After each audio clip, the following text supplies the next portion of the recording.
G'day ladies and gents, and welcome back to War Thunder with Mags, and today's going to be a relatively short video. We're not talking so much about a battle today as we are about a post that went live from Gaijin very late last night, early this morning my time, proposing potential changes to the way repair works in War Thunder Ground Forces. Now this is, reading through it, essentially a middle ground for those that have had issues with the repair functionality up until this point.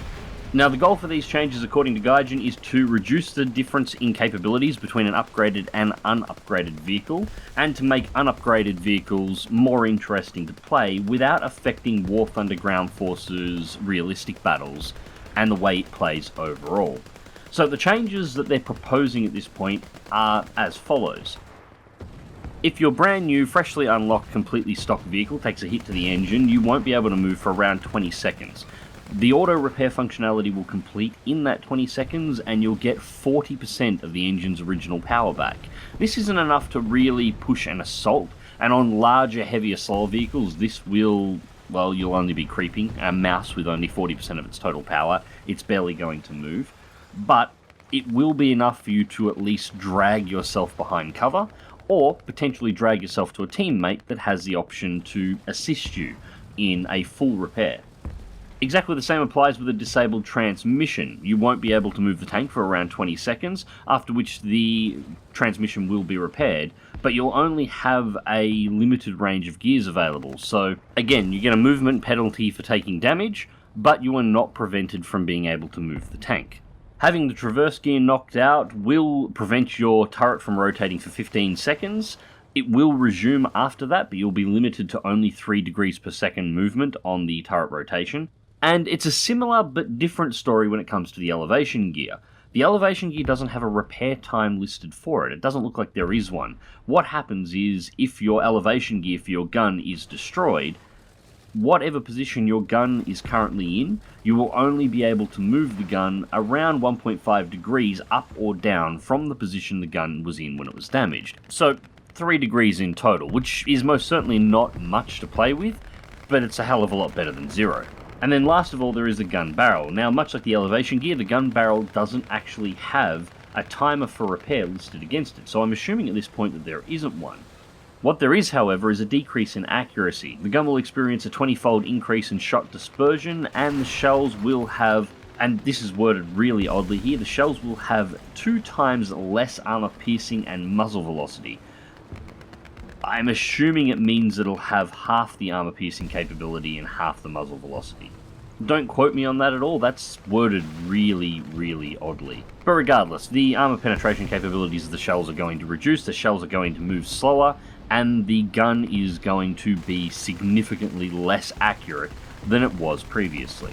Now, to be clear, Gaijin have mentioned that they don't want to change a large amount of the tank's gameplay, and no list for any current mechanics being removed from the game has been put forward. So if you take a hit to the cannon and the breech, and you get a shell stuck in the barrel that firing could cause a barrel detonation, that looks like that will still be a possibility that could potentially happen, same as it can happen with everybody else. So none of the existing mechanics should be played with, as far as we can tell.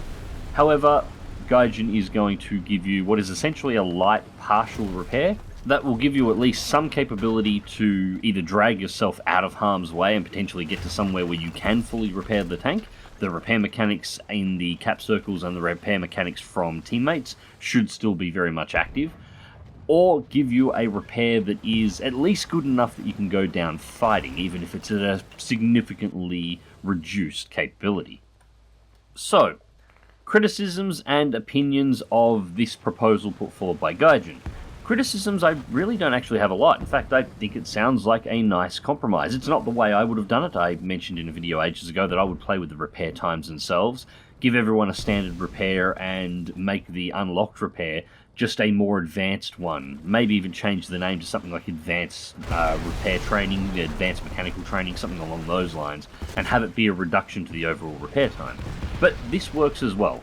Ultimately, the goal here was to remove the issue with players bringing out brand new tanks that they have just freshly unlocked, taking one hit to the gun or one hit to the engine, and essentially being either completely disarmed and unable to defend themselves or do anything to assist the team, or becoming a stationary pillbox off that one hit, which, as armor levels reduce and penetration levels rise, actually gets more and more common the higher up the trees of War Thunder that you actually climb, while simultaneously the amount of experience that is actually needed to get the repair parts and the fire prevention equipment to actually make the tank functional also gets more expensive and requires more games. In the end, this is a game, and no player should feel punished for bringing out a new vehicle. They should be excited about it. But I can say, as somebody who has unlocked most of the tanks in the game, I am rarely excited bringing out a new stock tank. In fact, there are a lot of tanks that I have unlocked, that I unlocked, bought, and then immediately started researching the tank after and outrightly skipped, because I didn't have a huge amount of interest in the vehicle, and I was unwilling to go through that stock grind with a vehicle that I didn't have a huge amount of interest in. So, moving on from there, the second criticism I've got, although it's only a partial criticism, fire prevention equipment is not mentioned here at all. So getting hit in the engine is, at least according to this dev blog, still going to set the tank on fire and still going to burn you to your death. Now, I'm not going to go so hard on this criticism because it could be that they're still trying to work out how to deal with the fire prevention equipment issue. They may not quite have a plan for it yet, or they just simply haven't announced one at this point. So we'll wait and see on where that goes. It would be silly to incorporate these new repair mechanics and not include something to do with fire prevention equipment. So we'll just have to see what happens there. So, other than that, I really don't have any complaints. Providing you can still repair on the cap circles, and you can still get repairs off your teammates to bring the tank up to full functionality, 40% is not going to give you a huge amount of movement speed, and if you take a gearbox hit as well, having half as many gears as you should have, again, is, well, you're not going to be moving anywhere quickly, but at least you can move, and you can get yourself into a position where you could potentially get repaired. One of the biggest issues with the old repair system, where it was just, oh, just get your teammates to fix you. Yeah, but if you get shot in the open trying to move from cover to cover, and your tank's trapped in the middle, nobody's going to drive out of cover when they know somebody's shooting to actually fix you. And often once the enemy, or at least I know I've done this myself, once I've realised I've disabled a tank that is clearly stock and unable to repair itself, I'll often just leave it there. It can just sit there. If it doesn't have the ability to shoot and it can't move, it's of absolutely no threat to me. I'll start shooting at its teammates. So the player is either forced to J out of their vehicle, or sit there and watch as the fight goes on around them, being unable to participate. So, yeah, I think this is a pretty good option. However, you still get to have your say. Gaijin has put in a request on that particular post looking for constructive criticism of the ideas. So I'll put a link to the news post that Gaijin put up that details all of this, and the link to the forums discussing it in the video description down below if you'd like to go in and have your say, your opinions, whether you think it's a good idea. If there's any questions you have in regards to it, pop them in there. I'm going to post a couple of questions myself in relation to how this repair system is going to work with fire prevention equipment. But overall, if Gaijin goes through with this, I think this is a step in the right direction, and it does solve that problem of stock tanks. And in truth, I think that's all people really wanted.